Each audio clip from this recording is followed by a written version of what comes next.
بسم اللہ الرحمن الرحیم۔ میرے چینل پر خوش آمدید۔ کہانی کا آغاز کرتے ہیں۔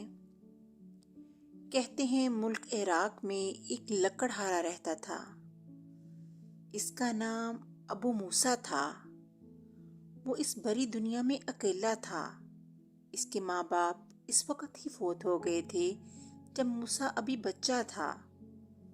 ایک دن موسیٰ جنگل میں لکڑیاں کاٹنے گیا۔ صبح سے شام تک وہ لکڑیاں کاٹتا رہا۔ پھر جب اندھیرا پھیلنے لگا تو موسیٰ نے لکڑیوں کو ایک جگہ اکٹھا کیا۔ وہ دن بھر کی محنت سے پوری طرح تھک چکا تھا۔ اس نے سوچا کچھ دیر سستا لوں، پھر لکڑیاں اکٹھا کر کے باندھ دوں گا اور چلا جاؤں گا۔ یہ سوچ کر موسیٰ برگد کے ایک گھنے درخت پر چڑھ کر سو گیا۔ اس درخت پر موسیٰ نے شاخوں کو باندھ کر ایک جھولنا سا بنایا ہوا تھا۔ وہ گرمیوں میں دوپہر کے وقت اس جھولنے میں سویا کرتا تھا۔ آج بھی موسیٰ شاخوں اور پتوں سے بنے جھولنے میں لیٹ گیا۔ ٹھنڈی ٹھنڈی ہوا چل رہی تھی۔ موسیٰ کو نیند آ گئی۔ سورج غروب ہو گیا۔ جنگل میں گپ اندھیرا چھا گیا، لیکن کچھ ہی دیر بعد چاند نکل آیا۔ موسیٰ بھی بے خبر سو رہا تھا۔ اچانک آسمان پر ایک رتھ نمودار ہوا۔ اس رتھ کو 4 سفید گھوڑے کھینچ رہے تھے۔ ان چاروں گھوڑوں کی کمر پر رنگین پر تھے۔ یہ پرستان کے اڑنے والے گھوڑے تھے۔ اس رتھ میں پرستان کی ملکہ بیٹھی ہوئی تھی اور اس رتھ کے پیچھے کئی اور رتھ تھے جن میں پریاں سوار تھیں۔ یہ سب رتھ زمین پر اتر آئے۔ ملکہ پری رتھ سے اتری اور فوراً بولی، جشن کا اہتمام کیا جائے۔ ساری پریاں کام میں لگ گئیں۔ دیکھتے ہی دیکھتے جنگل میں منگل کا سماں پیدا ہو گیا۔ طلسمی فانوس روشن ہو گئے۔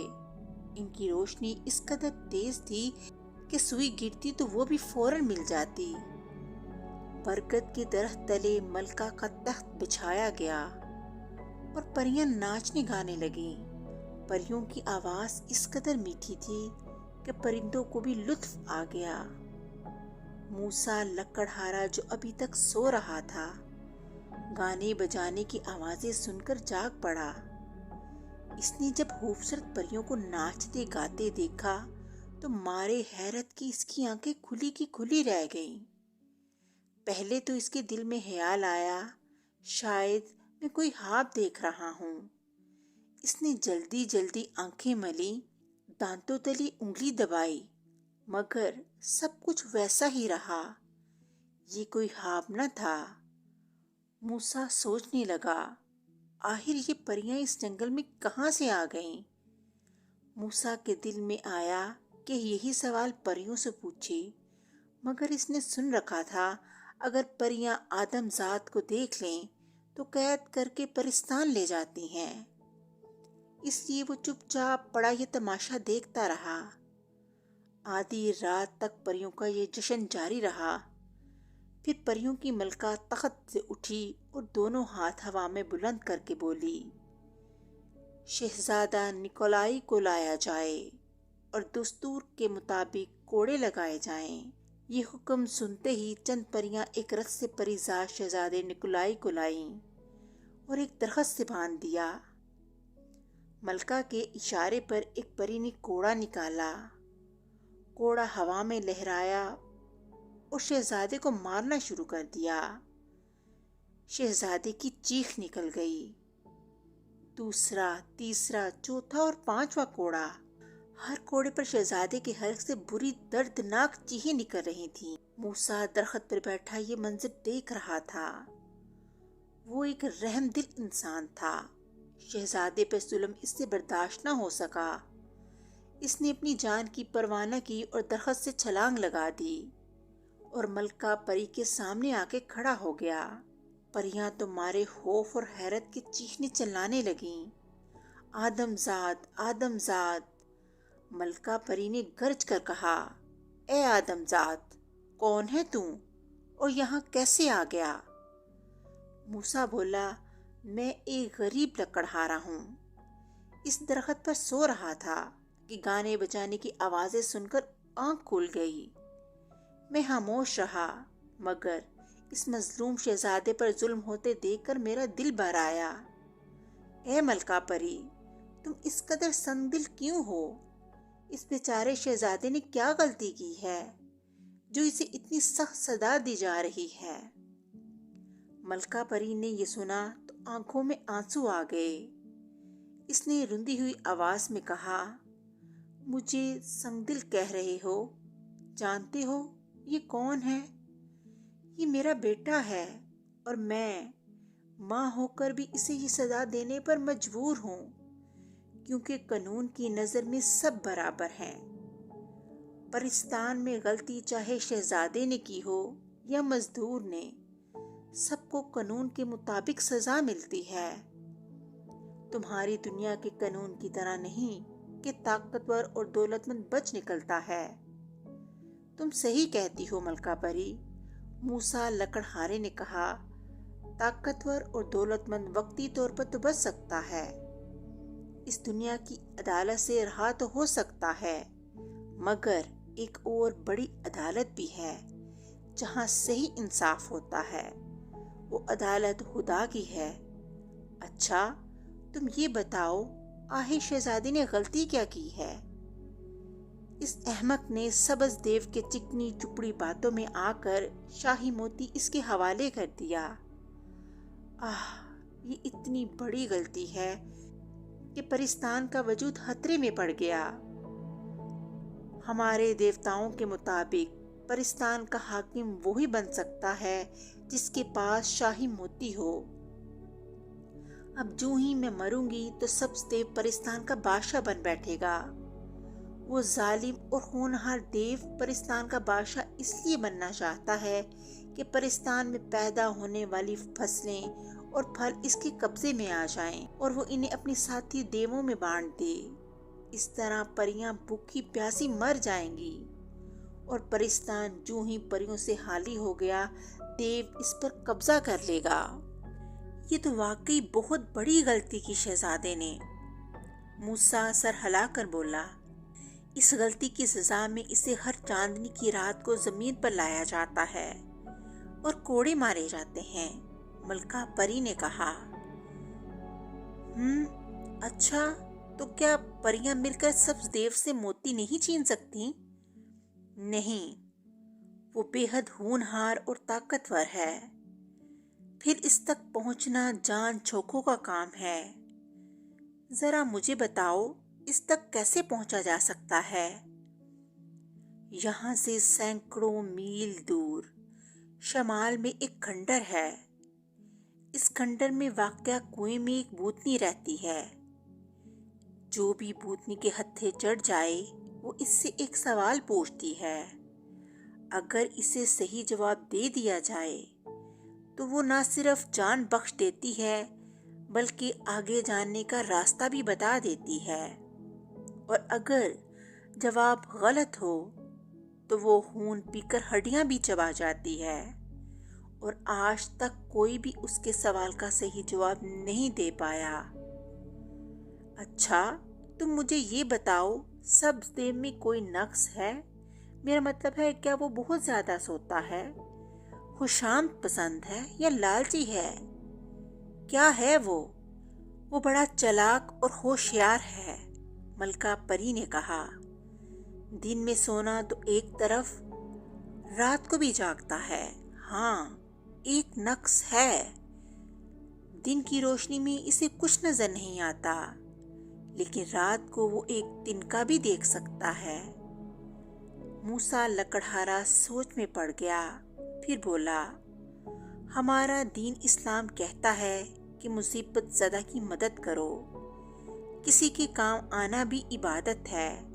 میں اس مظلوم شہزادے کو کوڑوں کی اذیت سے بچانا چاہتا ہوں، میں سبز دیو سے موتی لانے کی کوشش کروں گا۔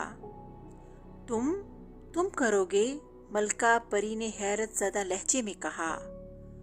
وہ تو تمہیں چٹکی میں مسل دے گا، جو خدا کو منظور ہوگا وہی ہوگا، موسیٰ لکڑہارے نے مضبوط لہجے میں کہا، کیا تم مجھے ان کھنڈرات تک پہنچا سکتی ہو جہاں بھوتنی رہتی ہے؟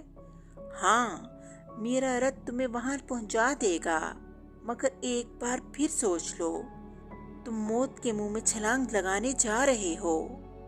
موسیٰ زور سے ہنس کر بولا، زندگی اور موت خدا کے ہاتھ میں ہے، دیو کی کیا مجال وہ میری جان لے سکے، اور اڑنے والے گھوڑوں کے رتھ پر سوار ہو گیا۔ گھوڑے اڑنے لگے، ان کی رفتار بے حد تیز تھی۔ 2 گھنٹے تک مسلسل اڑنے کے بعد گھوڑے نیچے اترنے لگے اور آہستہ آہستہ زمین پر آ گئے۔ موسیٰ چھلانگ مار کر نیچے آ گیا۔ اس کے سامنے ٹوٹے پھوٹے کھنڈرات دور تک پھیلے ہوئے تھے۔ موسیٰ نے خدا کا نام لے کر کھنڈرات میں داخل ہونا شروع کیا۔ کھنڈرات میں جگہ جگہ قبریں تھیں، ٹوٹی پھوٹی قبریں۔ پھر یکایک کھنڈر میں سے ایک آواز گونج اٹھی، ڈراؤنی اور دہشت ناک آواز، وہ جسے سن کر رگوں میں دوڑتا خون تھم جائے۔ موسیٰ رک گیا اور آنکھیں پھاڑ پھاڑ کر ادھر ادھر دیکھنے لگا، مگر چھن چھن کی آواز کے ساتھ کنویں سے بھیانک بھوتنی نکل آئی۔ اس بھوتنی کا قد درختوں سے بھی بڑا تھا، لمبوترا چہرہ، آنکھیں ایسی کہ باہر کو لٹک رہی ہوں، سرخ زبان ایسی بھیانک اور ڈرونی کہ دل دہلا دے۔ بھوتنی نے جب موسیٰ کو دیکھا تو کہنے لگی، آ جا اے انسان، میرے پاس آ جا تاکہ میں تیرا خون پی سکوں۔ یہ کہتے ہوئے اس حبیس بھوتنی کی شکل بہت خوفناک لگ رہی تھی۔ موسیٰ نے حوصلہ کر کر کہا، اے بھوتنی، میں تیرے سوال کا جواب دینے آیا ہوں۔ اچھا، تم ایسے کہیں آئے لیکن واپس نہ جا سکے؟ بھوتنی بولی، لے ادھر دیکھ۔ یہ کہہ کر بھوتنی نے دونوں ہاتھ ہوا میں لہرائے تو کھنڈر کی ایک دیوار روشن ہو گئی۔ اس پر ایک منظر نظر آنے لگا۔ موسیٰ نے دیکھا کہ اناج کا کھیت ہے جس کے چاروں طرف باڑ لگی ہوئی ہے۔ پھر اچانک یہ باڑ کھیت کو کھانے لگی اور دیکھتے ہی دیکھتے کھیت ختم ہو گیا۔ اس کے ساتھ ہی دیوار پر تاریکی چھا گئی۔ بھوتنی نے کہا، اس کا کیا مطلب ہے؟ موسیٰ نے فوراً کہا، یہ تو بڑا آسان سوال ہے۔ یہ کھیت اور باڑ ایک ایسے شخص کا روپ ہے جو بددیانت ہے۔ اس شخص کے پاس کسی نے امانت کے طور پر رقم رکھوائی، مگر اس نے امانت میں خیانت کی اور رقم کھا گیا، جس طرح کھیت کو باڑ کھا گئی۔ بھوتنی کے ڈیلے تیزی سے گھومنے لگے، اس کی سرخ زبان منہ میں چلی گئی اور قد چھوٹا ہو گیا۔ اس نے مری ہوئی آواز میں کہا، اے نوجوان، تو نے صحیح جواب دیا، بول اب تو کیا چاہتا ہے؟ موسیٰ بولا، میں سبز دیو کے قلعے میں جانا چاہتا ہوں، مگر ابھی نہیں، صبح کی روشنی میں۔ بھوتنی نے کہا، ٹھیک ہے، تمہارا کام ہو جائے گا۔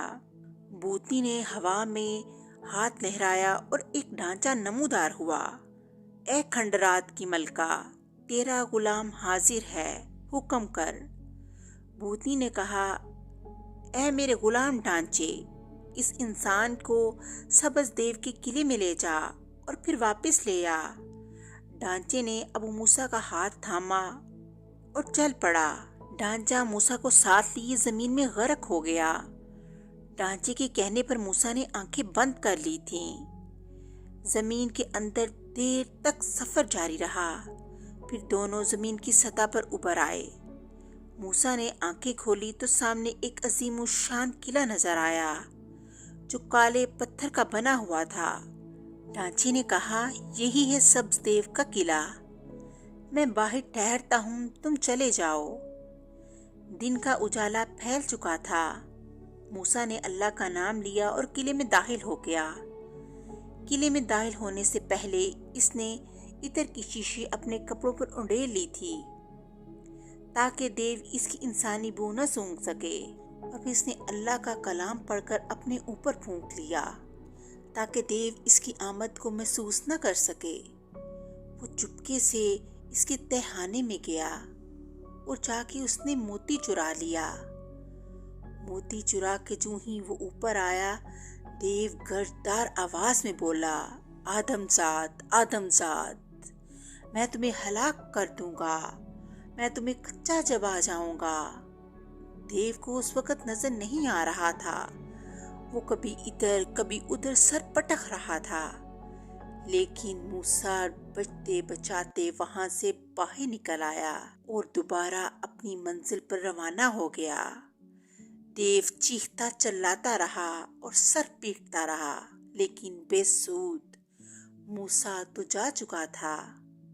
موسیٰ دوبارہ جنگل میں واپس آیا اور اس نے پریوں کی ملکہ کو وہ موتی دیا تاکہ وہ اپنے بیٹے کو اس طرح سزا نہ دے۔ پریوں کی ملکہ نے خوش ہو کر اسے بے شمار ہیرے جواہرات دیے اور وہ بہت امیر ہو گیا۔ موسیٰ وہاں سے شہر آیا اور ہیرے جواہرات بیچ کر ایک بڑا سا گھر لیا اور خوشی خوشی زندگی بسر کرنے لگا۔ اس طرح کہانی کا اختتام ہو گیا۔ اگلی کہانی کے ساتھ پھر ملیں گے، تب تک کے لیے اللہ حافظ۔